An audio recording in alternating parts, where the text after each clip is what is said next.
Olá, sejam todos muito bem-vindos. A Rede Pedagógica começa agora o quarto dia de programação da 12ª semana Rede Pedagógica Socialização, a sua tradicional formação continuada, 100% online e gratuita. A maior e melhor formação para educadores você só encontra aqui na rede. E uma prova disto é que hoje nós teremos um mini curso sobre literatura e socialização com ninguém mais, ninguém menos que Pedro Bandeira. Isso mesmo, esse grande escritor, grande referência da literatura infantil e infanto-juvenil, que certamente faz parte da sua história, assim como faz parte da minha história e já faz parte também da história dos nossos alunos. Quero que vocês recebam com muito carinho, de forma bastante afetuosa aqui na Rede Pedagógica, o escritor e educador Pedro Bandeira, que preparou para a gente hoje um material sensacional sobre esse assunto. Ministrando outros cursos aqui na Rede Pedagógica e que é sempre muito bem recebido por todos vocês. Né? Ele fala que a rede pedagógica colocou para estudar, para pesquisar, para ler mais, porque ele tem preparado muita coisa nova, muita coisa diferente, depois desse tempo que ele veio participar com a gente. Eu tô mentindo, Pedro? Boa noite, Érica. Que bom! Outro ano juntos, hein? Outro ano, Beleza. isso mesmo. Um ano que com certeza vai ser feliz, de muitas construções, Pedro. E eu quero agradecer em nome de toda a rede pedagógica esse carinho que você tem com a gente, essa sua disponibilidade. Olha, foi muito gostoso, porque você me leva assim para toda essa gente, esses professores tão maravilhosos, que a gente agora, graças a você, a gente pode contactar, né? Antigamente tem isso, olha, como é que eu ia contatar? Como é que eu ia falar com eles assim? Agora eu posso. Que bom que a tecnologia tem trazido isso, né? De bom para as nossas vidas, aproximando a gente pode ter contato com pessoas que a gente antigamente nem poderia imaginar que um dia iria ver, ouvir, falar. Para mim é um privilégio muito grande dividir a tela aqui com você. Eu não faço costume, não, eu realmente sou fã de carteirinha do Pedro Bandeira, falo mesmo. E fico feliz de poder proporcionar isso também para todos os seguidores aqui da rede. Tá todo mundo mandando beijo para você, Pedro. Boa noite. Todo mundo comemorando a sua chegada aqui na programação de hoje. Pedro, o que você preparou para a gente sobre esse tema tão importante, né? E o que a literatura tem a ver com a socialização do indivíduo? Primeiro, boa noite a todos os professores e professoras que estão a, a, aí para nos ouvir. Como é bom falar com vocês, porque, sabem, para mim, a escola é o primeiro ponto de socialização do ser humano. O ser humano, ele começa, né, que eu costumo falar, a vida dele é só aquele entornozinho da família. Ele só vê aquilo. Então, a classe social, a dimensão cultural, econômica é aquele. A mamãe, papai, vovó, talvez, o irmãozinho, a irmãzinha, o cachorrinho da casa, ele está fechado. No momento em que ele sai, ainda pequeno, e vai para a escola, é o primeiro momento que ele começa a ver um mundo diferente daquele mundo que ele conhece. Totalmente diferente. Tá? Com carinho, é bem assim. Muitas vezes eles choram, eles se assustam, eles não estavam acostumados com algo diferente. Ele saiu de um casulo. Agora, o importante, Érica e meus queridos professores, é que ele não saia de um casulo para outro casulo. Tá? A, a, a, a compreensão da diferença do mundo, da diferença entre tanta coisa, começa na escola, e é necessário que a escola possa permitir isso. No entanto, nós sabemos que eu acho que é natural que cada escola tem bem um pequeno gueto, uma pequena bolha, mais ou menos de acordo com o grupo de crianças que ela abriga. Então, mais uma vez, é possível que a criança fique afastada de um conhecimento maior. Vou fazer mais, quem sabe, mais claro. Eu sempre estudei em escolas públicas. Em Santos, as escolas públicas eram boas e tal. No primeiro, o Fundamental 1, chamado primário, era geralmente da prefeitura, depois você ia para um instituto que era do Estado, que cuidava do Fundamental 2, que era o ginásio, depois do ensino médio. Nesse momento, eu tive a oportunidade de conhecer muita gente diferente. Então, muitos mundos diferentes que a minha família não abrangia. Embora eu não fosse conviver com esses mundos, então, na minha escola tinha o filho sei lá, do dono da companhia Docas de Santos, tá? E havia meninos que vinham, faziam quilômetros a pé para poder chegar à escola. Então, essa diversidade me enriqueceu. Foi muito interessante. E ela ainda acontece hoje. Ainda mais agora, né, a gente ouviu falar, as dificuldades econômicas fizeram com que muita gente da classe média tivesse que abrir mão da escola particular e botar os filhos na escola pública. A escola pública é a melhor solução. É a grande solução para a sociabilização do ser humano. Quanto mais você tiver chance de conviver com todas as pessoas, todas, com rico, pobre, classe média, feio, bonito, gordo, magro, alto, baixo, entendeu? Tudo. Isso tudo é cultura para você. A tua professora, ela não tem chance de levar você a tudo, tá? Ela, por mais que faça, ela vai dar aula para aquele gueto que está naquela classe. Na escola particular, isso ocorre sim. Eu tenho exemplos grandes.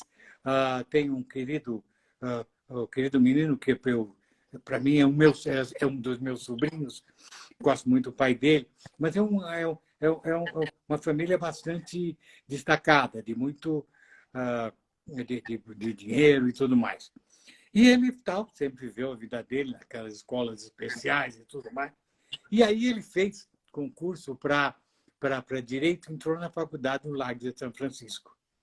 E ele me contando, pela primeira vez, ele chegava de manhã para estudar e a faculdade de São Paulo, da USP, é um prédio bonito, cheio de colunas e tal, tem uma marquise. Ele chegava, tinha um monte de gente dormindo embaixo da marquise. Ele tinha que pular aquelas pessoas para entrar na faculdade. Ele tomou um maior susto. Ele nunca tinha visto aquele mundo. Porque ouvir falar de um mundo não é ver o mundo, não é conviver com esse mundo. Tá? Então, eu acho que uma das grandes tarefas da escola é poder, ao máximo, abrir os olhos da vida que a criança vai ter. Se ela seja rica ou pobre, ela tem que saber que existe esse mundo e se preparar para conviver com esse mundo. Até para subir na escala social. Tá? Você tinha, assim, por exemplo, na Idade Média, as pessoas viviam muito separadas. Viviam no campo, aquela coisa, né? Então, e havia um castelo do senhor feudal. Você nunca sabia qual era a cara do professor feudal. Não havia fotografia, televisão, não havia nada. Então, aquelas meninas pobrezinhas ficavam imaginando, puxa, deve ser bacana aquele castelo, não? Puxa, e se vier o príncipe, o filho lá do castelão, e me vê, e me leve e casa comigo. Então, via o príncipe encantado. Eventualmente, o filho daquele senhor feudal era um cara gordo e tal, feio, já sem dente e tal. Mas ela imaginava como maravilhoso e tudo, né? E era assim, ela ia acabar vivendo sempre ali, que também não tinha. As pessoas viam muito espalhadas. Agora, na vida urbana, é um choque muito grande para a criança quando ela, de repente, descobrir que é um outro mundo. Ela se sente... É muito difícil. Nós temos que prepará-la. Uma coisa que prepara muito é a literatura pode ajudar. Porque o professor não pode pegar a sua classe e ficar andando pela cidade para que ela veja outras bolhas. Ela não pode, não há condição disso.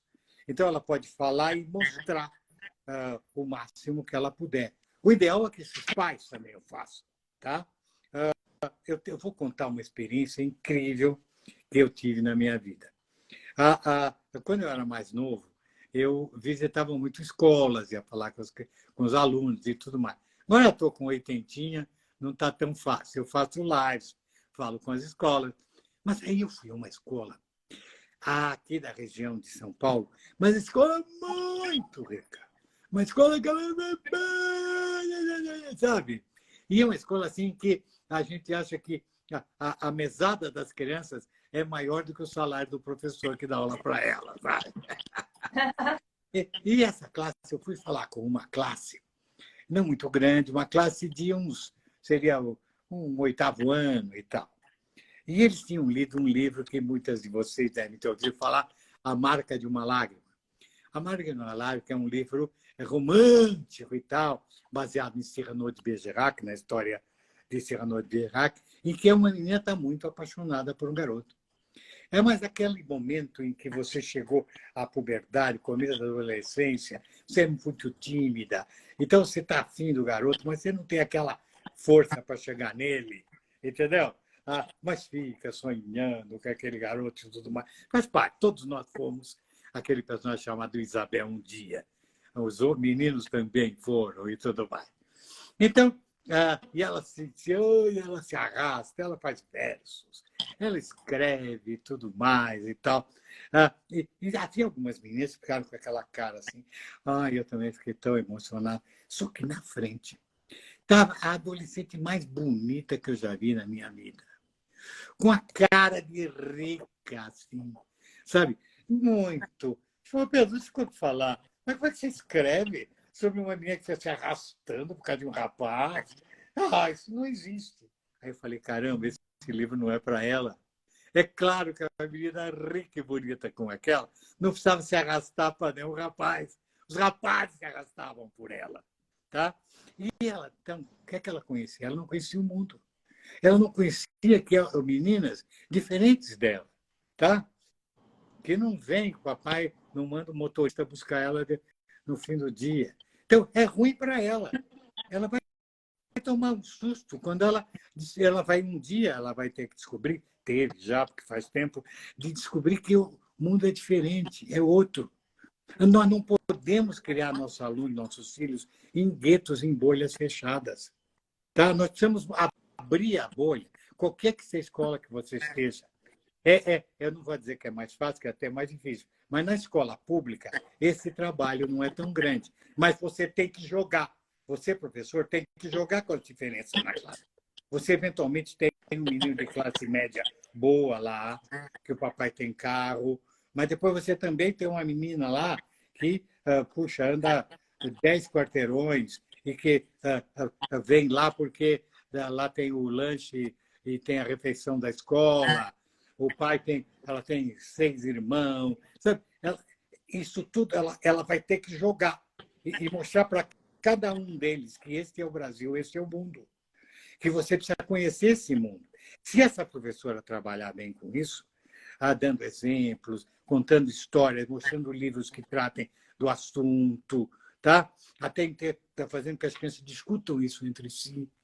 Tá? Aquela professora dessa escola de ricos, provavelmente ela deveria, não sei se ela estava presente, se me ouviu, para depois discutir com a classe, com aquela menina. Minha filha, como é que é? Como é que é o mundo? O mundo não é o que você pensa. Tá? Nós somos obrigados a abrir o mundo, não fechá-lo. Tem a grande história de Rapunzel, que nós já discutimos com a rede pedagógica, e que muitos pais pretendem fazer de seus filhos a vida de Rapunzel.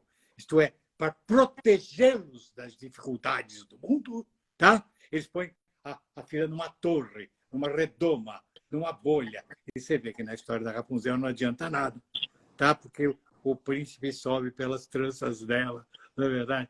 Então, isso não é bom. Essa criança, tratada como Rapunzel, vai ter choque na vida. Ela não vai amadurecer como deveria. ela vai se assustar quando ela descobrir a diferença. Nós não podemos permitir isso. Desde pequeno, ela tem que saber que existe. Mesmo, vamos dizer, um país adiantadíssimo, sei lá, que não tem tanta pobreza como o Brasil, sei lá, a Noruega. Há diferenças lá. Diferenças de comportamento, culturais, de opiniões. Então, quanto mais a criança aprender a conviver com essas diferenças, melhor será o processo dela de amadurecimento. Veja, a gente nota isso desde o passado, quando as histórias de fada refletem um pouco isso. Em Rapunzel, como eu falei, no Chapeuzinho Vermelho, a menina pela primeira vez vai sair de casa, vai andar, vai confortar o mundo, e a mãe fala, cuidado com o estranho estranho pode ser perigoso. Mas se você conhece, você sabe qual é o estranho que você pode se aproximar ou não. Se você mantém o teu aluno, o teu filho, nessa redoma, o que pode acontecer com ele é que ele vai se recolher. Ele vai ter de medo de tudo que é diferente. Ele não vai viver legal. Eu quando falo com você, Érica, e quando falo com o pessoal da rede pedagógica, vocês notam que eu não falo das matérias que a escola tem que oferecer geografia e matemática e tal. Eu acho que mais a escola oferece é a vida. É a vida. Tá? Vocês vão me ouvir contando uma história, raciocine sobre ela. É toda a vida. Olha a responsabilidade de tua professora. Você tem que abrir todo o mundo. Porque muitas famílias não se preocupam com isso e nem sabem como fazê-lo. Tá? Infelizmente, muitos pais acham que toda a educação, todo o amadurecimento emocional e cultural cabe à escola, quando ele deveria ajudar. Né? Mas tudo bem, você não pode... se os pais do meu aluno não me ajudam, azar dele. Não, o teu aluno tem culpa, ele precisa da tua ajuda. Então, procure isso, procure. Quando você der uma leitura que demonstre essa diferença, discute essa diferença em classe. Aliás, eu quero até perguntar para você, Érica, se alguma das nossas ouvintes não quer fazer alguma colocação sobre isso, para a gente interagir um pouco. Certo. Eu vou acompanhando aqui nos comentários e vou puxar, assim, alguma interação para a gente, tá? Pessoal, fiquem à vontade para comentar o que o Pedro está falando. O pessoal tem comentado aqui, eu estou acompanhando, Pedro. Elas disseram, inclusive, que elas sentem muita diferença quando elas trabalham na escola particular e na pública. E eu, particularmente, queria comentar também, Pedro, porque eu achei excelente, necessária mesmo essa sua fala. A gente acha que só ir para a escola vai resolver a socialização do aluno, aquela socialização que ele não tem em casa. Muitas das vezes isso não acontece, porque a própria escola pode ser uma bolha, né? E a gente, na verdade, vive em várias bolhas, né? Quando a gente adota um estilo de vida, quando a gente opta, quem sabe, por uma religião, quando a gente tem uma certa preferência por hobbies e etc., a gente vive em bolhas. Mas é importante a gente saber transitar por elas e saber que existe um mundo exterior a esses mundos que a gente escolheu frequentar, né? Mas realmente a criança, como ela está em desenvolvimento, ela pode não ter essa percepção e achar que o mundo se resume ao que ela vê em casa e o que ela vê na escola. E como o Pedro disse aí, o papel da escola é mostrar o que está além dos muros. É aquele mito lá da caverna, né, Pedro? Que às vezes a gente fica na caverna vendo só as sombras, né? Do que está lá fora, enquanto que o mundo lá fora é outra realidade. E a literatura, como o Pedro disse, né? Ela pode fazer isso por nós, ela pode nos ajudar. Como a gente não pode pegar a criançada toda e levar para a rua para mostrar para eles a realidade todos os dias, a literatura é uma excelente ferramenta. O pessoal está comentando aqui que as crianças elas precisam sentir segurança na fala do professor, quando elas são apresentadas a essas realidades distintas, né? E que na escola particular eles encontram também resistência dos pais para que as crianças conheçam certas realidades. Você gostaria de comentar isso, Pedro? Realmente, a família às vezes não quer que o aluno conheça outras realidades, Pois, outros modos de pois. vida. Você vê, Érica e minhas queridas professoras e professores, você tem, já tenho 40 anos de profissão como escritor e como visitador de escola e como estudioso da escola. Porque eu acho que antes de ser um escritor, eu sou um educador. Porque eu só escrevo para apoiar a educação, eu não escrevo para adultos, que já estaria pronto, vai formado. Eu estou querendo trabalhar com o ser humano em formação. E uma das coisas que você levantou, Érica, muito oportuna, foi com a palavra religião. Eu visitei escolas de todo tipo, e eu notei isso. Então, quando você tem... Eu fui em escolas, por exemplo, lá em Foz do Iguaçu, que tem várias fronteiras de todo mundo, tem algumas escolas muçulmanas, tá? Fechadão. Só pode entrar, mas não pode. Eles não aceitam a entrada de qualquer pessoa não muçulmana na escola. Tá? Numa delas eu fui, foi legal, foi bacana. As crianças ficam naqueles tapetinhos e tal, muito bacana. Né? No entanto, a outras escolas, não. A editora falou, quero levar. Não, não quero. Não, ele não é muçulmano, não pode vir aqui. É ruim para essas crianças. Essas crianças vão crescer lá só vendo aquele mundo muçulmano e não podendo ver outra coisa. Eu já fui em escolas judaicas, algumas abertas, mas muitas delas fechadas. São totalmente fechadas em si. As crianças não têm nenhuma convivência com crianças de outras religiões. Você já foi escola, por exemplo, escola evangélica. Então, todas as pessoas evangélicas põem seus filhos na escola evangélica. Todas as pessoas católicas põem seus filhos na escola particular católica. Por isso que a escola pública daquele bairro deveria receber todas as crianças de todo tipo. E para você aprender a respeitar o outro que tem outra religião. Tá? A gente vê as pessoas ofenderem a pessoa de outra religião, sabe? Porque ela nunca viu nada. O certo é só o que ela conhece. Todo o resto que ela não conhece é errado. Então ela se torna um louco.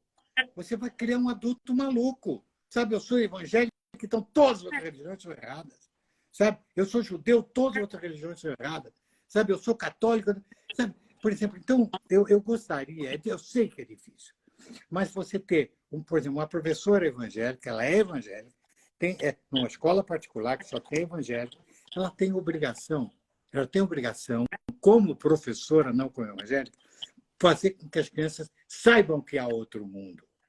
Que há outro mundo, que há outras maneiras de ver, outras maneiras de pensar o mundo, de pensar a espiritualidade, sabe? Todas elas procuram vender ética, tá? Mas como é que eu vou vender ética e respeito ao outro se eu escondo o outro? Uhum. Por isso que eu sou um grande fã da escola pública. A escola pública é o ideal, porque é a sociedade como nós a temos. Tá? Vocês podem pegar os meus livros e notam que isso está muito presente nos meus livros. Mas se, por exemplo, aquele meu livro, A Marca no Malagra, for lido naquela escola que só tem gente rica e que sai de carro e vai para casa e fica fechada lá atrás dos muros, em pena dessas crianças. Eram adolescentes que não achavam que o mundo era diferente. Ela não acha que ela é linda e rica. Ela não sabe que há outras meninas que não são tão lindas nem ricas aquelas que podem realmente viver aquele problema. O livro não é só sobre todas as crianças do mundo, tá? É sobre aquele tipo de que você puxa, é mesmo. Aí esse livro tem um personagem que é tímido. Eu não sou tímido, mas você sabe que aquele personagem é tímido, entendeu? Sabe? Então você aprende isso. Então, olha, eu sei que é duro, queridos professores. Eu sei que a tua tarefa é demais. A tua tarefa é enorme. Mas, por favor, procure não fechar os olhos dessas crianças, que às vezes até os pais querem fechar. Você me falou de uma professora que disse a diferença dela quando trabalha em escola pública e quando em escola particular. Ela deve tomar o maior susto. Veja essa professora. Essa professora tem esses olhos abertos. Alguém aí tem alguma coisa para me dizer? Tem? O pessoal está comentando aqui que o professor, para ele mostrar essa diversidade, ele também precisa ser isento de julgamentos e preferências. É verdade? Porque senão o professor ele vai estar fazendo uma doutrinação de acordo com aquilo que ele acredita. Então, o próprio professor ele precisa exercitar esse desprendimento, conhecer outras realidades. Porque, Pedro, e se o professor vive numa bolha? Ele não vai ter nada de diferente para ensinar para as crianças. E muitas das vezes o próprio professor está fechado, né, em si mesmo, em convicções que ele tem a respeito da vida, do mundo, de tudo. E aí, realmente, as crianças vão ter uma visão limitada das coisas. A gente defende, sim, gente, que o ensino seja laico.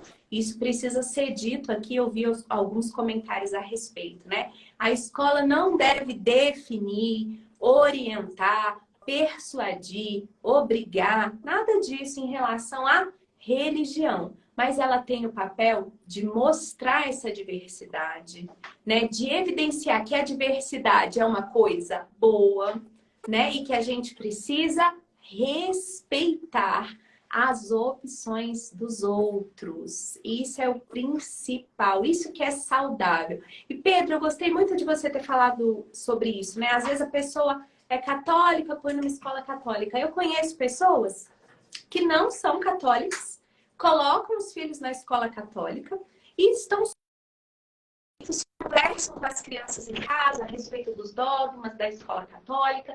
Às vezes o aluno não participa de todas as atividades, seja de uma missa, de uma coroação de Nossa Senhora e etc. Mas a criança aprende a respeitar e ela conhece. E com isso ela pode fazer as opções dela com muito mais propriedade, né? Veja, Érica, a gente vê divisões até dentro da própria religião. Você vê, os evangélicos têm vários tipos, e uns não se dá contra o outro, e acho que o outro é errado. Então, sabe, eu sou batista e outro... Como? Peraí. Porque, sabe, os muçulmanos chegam a fazer guerra. Os dois acreditam em Alá e Maomé, mas esse acredita em Maomé mais ou menos diferente do outro. Pronto, eles se matam. Gente, esse não é o mundo que eu quero para os meus alunos, para os meus brasileiros. O Brasil é díspare. Tem muita coisa. A gente ouve falar de atentados contra as religiões afro-brasileiras. Chegam a queimar coisa por tal, porque não aceitam. Por que não aceitam? Ele tem essa religião. Eu não disse que ele está errado. Ele é diferente de mim. O nariz dele é diferente, a orelha é diferente. Que bom que ele é diferente. Ele torce para um time diferente do meu. Sabe? Já pensou se todo mundo fosse igual? Todos torcessem para o mesmo time, todos tivessem a mesma cara, a mesma cor da pele, a mesma religião? O mundo chato que seria esse. Verdade. É verdade. Não é? Então, professor, você tem o direito de ter tua religião. Mas você, como professor, o professor, sabe qual é a função principal dele? Abrir portas. Não é ensinar, é abrir portas. E todas as portas. Sabe? Ele quando dá aula de ciências, ele não consegue dar em 50 minutos toda a ciência do mundo. Ele está apenas abrindo a porta da ciência, tentando fascinar os alunos dele para que a vida inteira se interessem pelos assuntos de ciência. Ainda que sigam outra carreira, mas eles ouvem falar, eles sabem do que se trata. Sabe? Tudo é importante. Tudo é importante na vida. Então, se ele falar, não, só a tua família que é importante, porque pôs você aqui, e nós só tratamos dessa religião e dessa maneira de ver o mundo. Gente, você cria pessoas infelizes. E mais, pessoas que vão ter problema na vida e vão causar problema ao outro. Tá? Então, você abre portas. Diz, olha, eu sou evangélico, eu sou católico, essa religião assim, mas olha, há outras muito interessantes. Pessoas tão boas quanto você. Pessoas que também cuidam da sua família, que também trabalham, que acham, por razões históricas, estavam em outro momento do mundo, viram a deidade de uma maneira diferente. Tudo bem. Ele também acha que você tem uma religião errada. Não adianta você achar que ele tem uma religião errada, vocês nunca vão se dar bem. Vão se dar. Sabe, eu tive um casal muito idoso, já faleceu, de primos da minha mulher, que eu adorava. Adorava. E eles eram realmente muito religiosos, mais que nós. No entanto, a nossa convivência era tão gostosa, era tão afável, eu ir na casa deles era receber carinho e dar carinho. Sabe? Por quê? Porque a gente não precisa ficar tocando nas nossas divergências. Uma pessoa totalmente diferente de você, Érica, tem uma série de convergências. Tá? Sim. Eu me lembro de uma história muito importante que aconteceu com minha mulher, que agora está aposentada, mas ela foi orientadora educacional durante, sei lá, 30, 40 anos. E tinha um menino que era muito interessante, tal, ensino médio. Aí um dia ela viu esse menino muito chateado. E ele voltava, a expressão chateada. Aí ele chamou o menino e falou: meu filho, o que está vendo? Você mudou tanto. Ah, não, eu quero ir embora da minha casa. Ah, é? Por quê? Não aguento mais meu pai. Meu pai fica implicando comigo, implicando com as músicas que eu ouço, com a roupa que eu visto, com a maneira que eu corto o cabelo. Ah, eu não aguento mais. A gente fica discutindo sempre. É. Então ela perguntou assim: escuta, você acha que o corte de cabelo do teu pai é ótimo? Ah, não, porque ele é quadrado. Você gosta das músicas que teu pai ouve? Ah, não, é coisa de velho. Tá? Então, não tem nada que vocês gostem juntos? Bom, a gente gosta da mamãe. Bom, mamãe não vale. Então, o que mais? Vocês torcem para o mesmo time de futebol? Ah, torceu, sim, viu? Torceu. Quando eu era pequeno, ele me levava no campo. Pois é. Então, hoje, quando você voltar lá para casa, não fala sobre roupa, sobre música, sobre cabelo. Fala sobre futebol. Fica conversando com eles sobre futebol. As coisas que unem vocês, não as coisas que os separam. O menino viu, passou um tempo, nem apareceu. Minha mulher chama a Lia. Um dia ele abriu a porta da sala dela e falou: Lia, meu pai é um cara genial. Ah, que beleza. Tá? Muito bom. Então, vamos Gente, trabalhar quando a nas pessoa é do convergências. bem, quando a pessoa é do bem, a gente tem muito mais em comum diferente, divergente, independente da religião. Quando a pessoa é do bem, os propósitos são os mesmos. E a gente tem que encontrar realmente essas coisas em comum. Ok. Todo mundo que Bom, busca, gente, né, é por isso uma aí. religião, por um desenvolvimento espiritual, busca, né, por bons propósitos, né, para melhorar a qualidade de vida, a convivência consigo mesmo, para responder às nossas angústias, às dúvidas que a gente tem a respeito da vida, né, do universo. Então as pessoas buscam pelos mesmos motivos e elas encontram diferentes explicações em que elas se apoiam. Mas assim, o objetivo é o mesmo, então a gente precisa encontrar realmente o que a gente tem de convergência, né? Não focar nessa divergência. Excelente, Pedro. Gostei muito da sua fala sobre isso. E, gente, tá muito boa essa live. Eu sei que vocês estão gostando, estão participando aqui nos comentários, mas a gente tem um intervalozinho programado agora. Um intervalo de 15 minutos. A gente vai assistir um videozinho que a equipe da Rede Pedagógica preparou, que está lá no YouTube da Rede, e a gente retorna para uma live, uma segunda live, né? Um segundo momento ao vivo com o Pedro aqui, às 20 horas e 30 minutos, tá? Então a gente vai fazer um intervalozinho, vocês assistem o vídeo lá no YouTube, tá? E a gente retorna, deixa eu ver aqui. Isso, sim. A equipe da Rede Pedagógica está me lembrando aqui que a gente preparou para vocês assistirem um conteúdo do Pedro Bandeira, onde ele conta a história de Chapeuzinho Vermelho, tá? Vocês vão gostar demais desse conteúdo. Eu já assisti, se eu fosse você, não perderia por nada. A gente vai assistir esse conteúdo no YouTube e a gente retorna em 30 minutos, produção? 15. Não, gente, não vamos retornar em 30 minutos. 15 minutinhos só é suficiente, tá? Para você assistir a historinha, beber uma água e a gente fazer um segundo momento aqui ao vivo. E o Pedro vai querer vocês perguntando, comentando, trazendo contribuições, tá? Pedro, a gente se vê daqui a pouquinho, combinado? 8h15, estaremos. Ok, Até já! gente. Até! Adorei, Pedro. Um beijo. Maravilha. Beijo, Gente, querida. olha só, como eu expliquei para vocês, intervalozinho de 15 minutos para que vocês possam assistir o vídeo, a história de Chapeuzinho Vermelho, lida e comentada por Pedro Bandeira, lá no YouTube da Rede Pedagógica, e a gente retorna ao vivo em uma transmissão no Instagram e no Facebook às 20h15. Não vá dormir sem participar desse segundo momento ao vivo, gente. Eu tenho certeza que ele será ainda mais especial que o primeiro. E se você gostou dessa live, assim que ela ficar salva aqui no Instagram, deixa seu like e o seu comentário, que eu vou estar lá curtindo os comentários de vocês. Até mais!